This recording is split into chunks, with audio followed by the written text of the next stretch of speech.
I got to kick this thing off. Can I kick it off? 1, 2, 3, 4.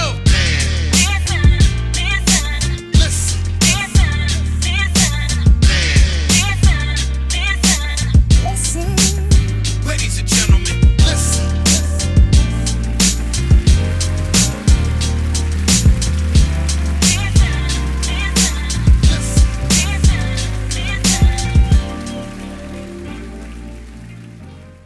Well, I think everybody on the show knows that the three of us are all alumni of the University of Missouri.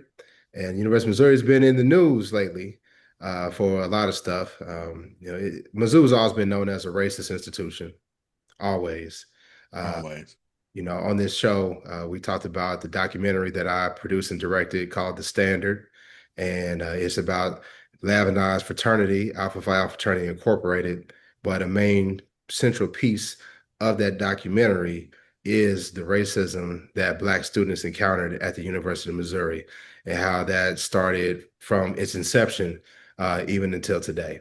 So this week we found out that the University of Missouri decided to change the classification of several student organizations, primarily minority organizations, which includes the Legion of Black Collegians, which is important to us on this show because we talk about Black people topics, but it wasn't just a Black organization. They changed the classification of these organizations, which means that the funding that was normally allocated to these organizations now changes. So whereas they received money from one particular bucket, I'm putting it in the simplest form. Now they have to go into a bucket with several other organizations and try to get money from there. So that's a big blow to how these organizations are able to operate and how they're able to carry out their functions and the different activities that they want to do throughout the year. In addition to that, the Legion of Black Collegians, which is the Black student government at the University of Missouri, it is no longer being recognized as a student government. Now, the Legion of Black Collegians was founded by men of Alpha Phi Alpha, along with other students, but primarily men of Alpha Phi Alpha. A brother named Howard Taylor was the person that came up with the name. What we need is a Legion of Black Collegians. You can find that in my documentary as well, The Standard. And, it has been the source, the training ground for leadership for Black students at the University of Missouri Columbia, because we weren't really included. We weren't included in mainstream campus. So this was our opportunity to be involved, to be a part of campus, but to have our own organization, our own government, to be able to make sure that, Black people were represented fairly on campus. Well, now that's being taken away. Most people would attribute this to the attack on DEI organizations. And the university has stated that they had to make this move to make sure that they weren't put into jeopardy for future funding from the U.S. government. So obviously this has hit us, very hard because we have, ties to the university. We know people with children that are still at the university, right? We know students at the university. And so it's very concerning for us. And I've talked a lot, but I'm gonna let Lav and Erika talk about their feelings on when you heard the news about what happened at the University of Missouri. I'll jump in first. I mean, it's not surprising. I think we talked about it before that was a possibility. Maybe not on the show, maybe just in our own personal groups and chats and things like that. But once they started getting rid of certain scholarships and certain different criteria for admission and things like that, we knew that was something that's coming, or was a strong possibility. Things like LBC, Legion of Black Collegians, was something that was going to be on the chopping block next. And so, not to say that it makes it any more, palatable, or because we knew it was coming, but it really is something that it just reinforces the need for us as Black people to be in the habit of funding on the financial aspect of those the next up and coming generation. You know, a lot of us come from situations where we weren't necessarily, we didn't have people that we knew that went to college before us, that went to that university, that were willing to or had the ability to give back and pour into us while we were at that university. So us all having gone there and knowing people, like we say, that go there, I think it's almost a challenge or incumbent on us to turn around and reach back to those kids who are still there, or kids particularly in the state of Missouri, because for some kids in state, you know, I know a lot of times we like to say HBCUs are the answer, and other schools and that are more welcoming, but for there's a lot of Black kids specifically in the state that's the state university, that's the flagship university, and there are, you know, that's probably the best alternative for them for having a variety of majors and things like that in state. And so there are still going to be students that go there. So it's going to be important to us to support those students, I think. Yeah, that's the main thing I was thinking too. I think for the most part, we all know that this is kind of par for the course, especially when they started targeting the Black Culture Center. It was just inevitable that they were going to keep coming for everything else. But I think, like you said, it kind of made me think about my own personal accountability and how I'm doing my part to reach back and make sure that the students there have the same protections that really the people that came before us made sure that we had. So now it's like sometimes we forget that we're the grown-ups now. We gotta play the part that other people were able to play for us. So I definitely want to look more into the Black student alumni, making sure, obviously, my chapter there. We just had our reunion a few weeks ago, and so I was able to be back on campus for a while and meet some of the young ladies who are there. And I definitely want to continue to be more involved with my chapter there. So I do think that one of the things that this administration has done is reminded us that we got to look out for ourselves. We got to look out for each other, and we got to make sure that we're coming together, not just with words, but with actions and with funding too. Yeah, you know, I knew that they were going to be targeting the Black Cultural Center. Um, I'm surprised that they haven't went after it all the way. I'm sure there's been grumblings, but I said pretty soon they're going to go after the BCC, because the fact that that is a safe haven for Black students on campus, they want to eliminate, when I say they, I talk about the enemy, you know, white supremacists. They want to eliminate all the institutions that give us support. So when you look at the ability to go to the University of Missouri Columbia, right?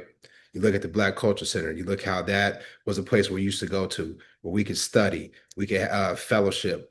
Yeah, they want to try to turn that into some sort of multicultural place for people or something different. They want to be able to take that away from us, right? With LBC, I'll be honest with you, maybe I was naive. I didn't see that one coming. I didn't see it coming, but I'm not surprised, because you know they're targeting fraternities, they're targeting sororities, and if you target the student-led government, having a student-led government, Black student-led government is important, but what it is a training ground, right? This is a training ground for future politicians, future business leaders. So if they could take that away, right, and they could say, oh, listen, this is another source of support that Black students have, then what do you say? Well, damn, I don't want to go to Mizzou. Why would I want to go to Mizzou? Why would I want to go to University of Missouri? They don't like Black people. And they saw that. They saw the decline in enrollment back in 2015, right? When they had the uprising, when the football team said, we're not going to play unless the president steps down. And that was led by Men for Me and Last Fraternity, right? But it was not just us. You know, I'm trying to pat ourselves on the back, but there's all kind of students, grad students that stood tall when it came to that, right? So I'm not surprised. I was surprised at this tactic. I'm disappointed. But to both of you guys' point, we do need to reach back. I've done my part in terms of mentorship, primarily with, you know, the young fraternity brothers there. But we're going to have to help those children. But I also think, man, we need to start playing offense as well. We need to start playing offense. One of our fraternity brothers told us, you know what, Black people don't sue enough. And I'm not a legal mind. Arika's the legal mind on the show, but I feel like there has to be a way under protection of law that we can call out how these organizations are being cited. We have some of the most brilliant legal minds that came out of Mizzou. There has to be a way for us to do that. I don't know how that's done because, like I said, I'm not an attorney. But the other piece, and this is what I'm going to do, I shouldn't even tilt my hand, but the Mizzou, it operates on tax dollars, it operates on government dollars, but there's also a lot of private corporate money that goes into Mizzou as well, right? That campus, the way it looks today, did not look the same way it did when we were there, right? There's been hella improvements, and that didn't come just from tax dollars, right? That came from corporate dollars that went into that school, corporate dollars that go into those sports teams. And we as Black people need to go back. I would say we're not like our ancestors, but some of that is in a bad way because our ancestors had some fight in them. And what we're doing right now is we just on the ropes and just taking these blows and say, oh, damn, they targeting us. They targeting us. But we got to get on offense when it comes to this thing.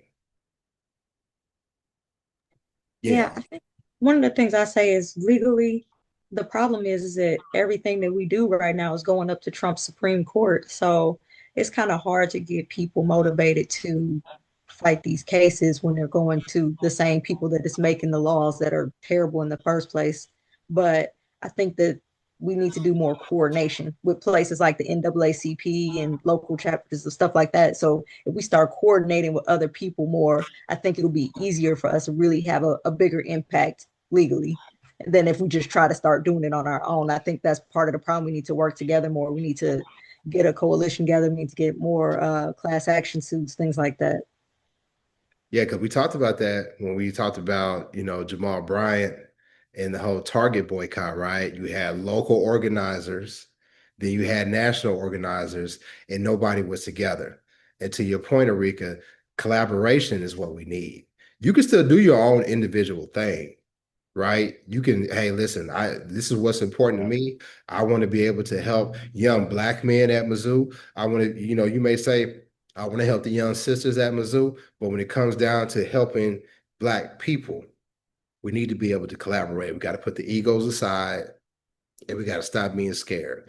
And I don't want to say just scared, but we have to stop this saying, Trump got his Supreme Court in, and they in charge of the House and the Senate. What can we do? Nah, man. No, we gotta be able to go on offense in some shape, form, or fashion. Yeah, and I think a big key to that, like you mentioned earlier, is you've been involved with mentorship more so on with fraternity brothers and so forth that are still there. But that's something that's really a key aspect of it as well, because like you mentioned, the LBC was a training ground for leadership. This I'm gonna call it resistance, or this anti-movement that could be led on that campus would also do the same trick as far as being a breeding ground for leadership. You look back in the civil rights era, you think about all the college students that led. They were probably the most influential, and once they got in line and people started seeing them, then the grown-ups actually was like, you know what, these young cats know what they're talking about, and they got in line, and this is a perfect opportunity for that as well. So we will need some mentors and some others more seasoned persons to kind of be in the fight with them and kind of cultivate that. We really don't have any excuse. Rika talked about our generation being the adults, and the support we had. I'm gonna push back just a little bit because I felt like we still were on our own somewhat.